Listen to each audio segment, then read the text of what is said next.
Got something new for you guys. I think you're gonna like it. It involves getting these fish out of that green water. We're starting to pond up. We're gonna free up the shabumpkins in that bottom 55 gallon, meaning it's gonna be another community tank. And that tank and this tank have gotta get cleared up, but the water chemistry is fine. So here's the plan. 75 gallon goldfish tank, 75 gallon African cichlid tank, 55 gallon community tank, 55 gallon community tank, and then we're going to be having some more tanks over there for two of the fish that are in here. And I'm kind of glad you can't really see it because it's so green that you just can't make out what it is. You might be able to see some fish in there, but I'm not worried about it. You can't see the fish that are going to be having their own 75 gallon. And then I'm going to put another 75 gallon under that. A lot of good things are going to happen.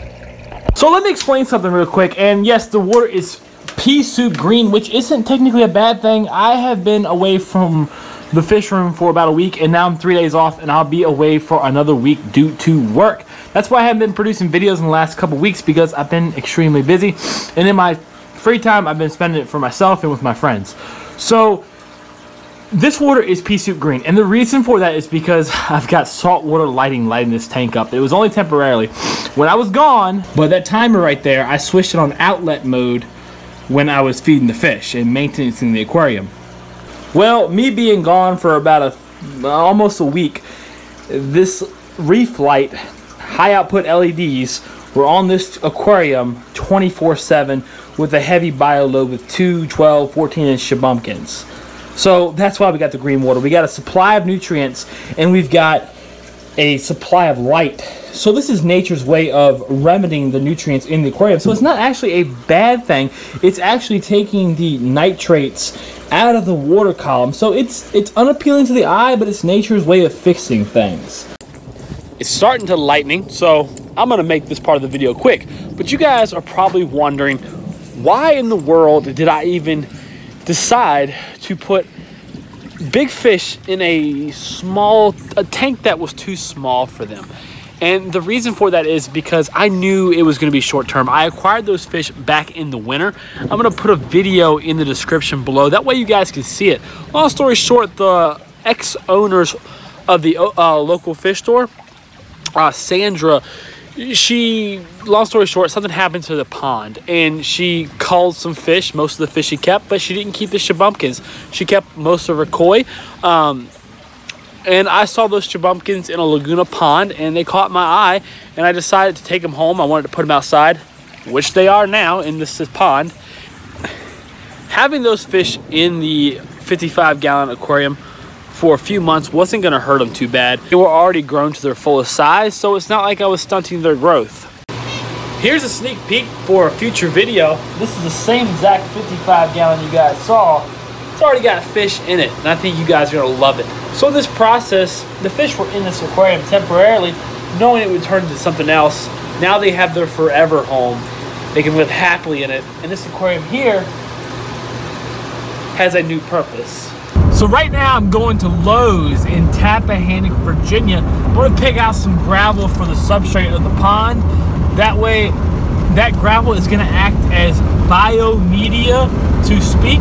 It's going to be the surface area, or the majority of the surface area, that the beneficial bacteria that keeps the water column beneficial or biologically safe for the aquariums. Thus, the waste produced by fish or organic material that's in the water column, such as leaves that fall into it, uneaten fish food, waste, all that breaks down into ammonia, and it gets converted into a nitrite, and then a nitrate, and then sometimes into a nitrogen gas, or it gets removed through plant material. So I need a surface area that's vast, simply a substrate like in your aquariums. I'm gonna put gravel. I was gonna do sand, but we'll see, maybe. Well, I worked up a little bit of sweat, went ahead and leveled off the ground so the pond can have flush water when it's standing. It's time to go ahead and add some substrate to this pond.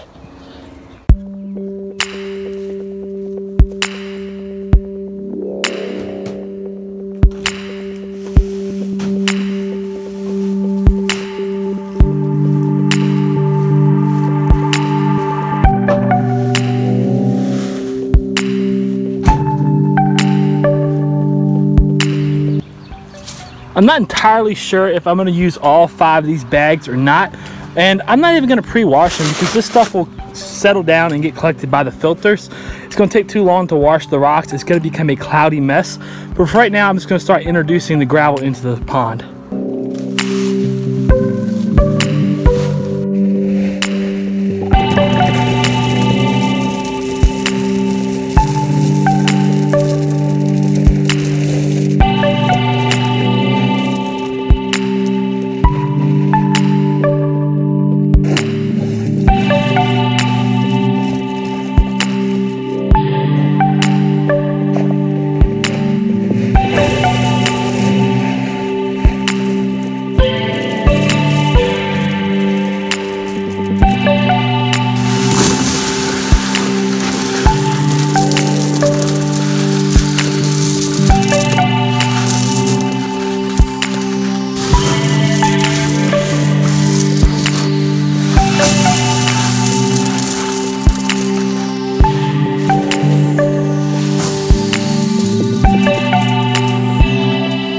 So yeah guys, I'm super excited to get this pond going. My Shabumpkins need to get out of that 55 gallon. They're just way too big for that tank. I may put them in a 75 gallon in the future, but in the past video I talked about how I maybe was going to set up a 125 gallon slender body goldfish tank, and everyone was like, do it, do it, do it. Have yourself a fancy goldfish tank and then a slender body goldfish tank.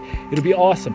And I think having a 365 that I built a couple years ago is going to be better because I can fit more fish in here, and it's going to provide more swimming room because these fish grow to about roughly a foot long each. So not only can I put my Shabumpkins in here, but I can go ahead and find some rare Watanais and Jeekins and Joaquins and other species of slender body goldfish that aren't too common in the hobby and stuff that I want to keep.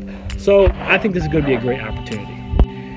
I made this pond years ago. It was supposed to be a saltwater pond, but it's not exactly what I wanted to do. So that will be in the far future when I build my saltwater pond. If you guys are still around for when that day comes, I do plan on building an 8-foot by 4-foot at least saltwater pond. It's going to be indoors to house multiple large fish, and that is on my bucket list of fish keeping. That will happen.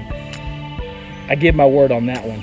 But this pond, I built this a couple years ago. I'm going to leave all those videos in the description below. That way you guys can check it out. I went ahead and I filled up the pond, almost said tank, partially, just enough to cover the rocks a couple inches. As you can see, it's about 2 inches, if that, above the rocks. That way all this sediment can settle first. I can fill it all the way up, but it's going to look unsightly. It's supposed to rain a lot this week, so hell, I might even let the natural rainwater fill this up a little bit. The rainwater is actually going to be better than my well water, but my well water is a different story. So to make sure the tank was fully cycled, or the pond was fully cycled, I went to the local fish store and I picked out 2 Sarasa Comets just to make sure that this pond was cycled and to add a little bit of a bioload to this system. That way it can handle bigger fish. Now keep in mind, it's a bigger water volume, so the size of the fish doesn't really matter. Oh, look at this little comet right here. I like this guy. The markings are kind of unique. But the water volume is much bigger, but they still put out a lot of waste, so it can still be a buildup. So I just want to go ahead and be cautious and make sure that I get all my ducks in a row. So it's time to get the fish out of this tank. Like I said, it's pea soup green. They can't see a couple inches in front of them. The water's biologically friendly. It's got heavy filtration and aeration, but it's just time to get them out. You guys can see the bucket is green. You can't even see the fish at the bottom of the bucket. It's only, what, a couple inches down, 18 inches down, if that. So I came up with an idea. First of all, we're going to start off by floating that bucket in the pond. That way the temperature can acclimate. I went ahead and turned that pump on, and I turned the valve so it restricts the water flow.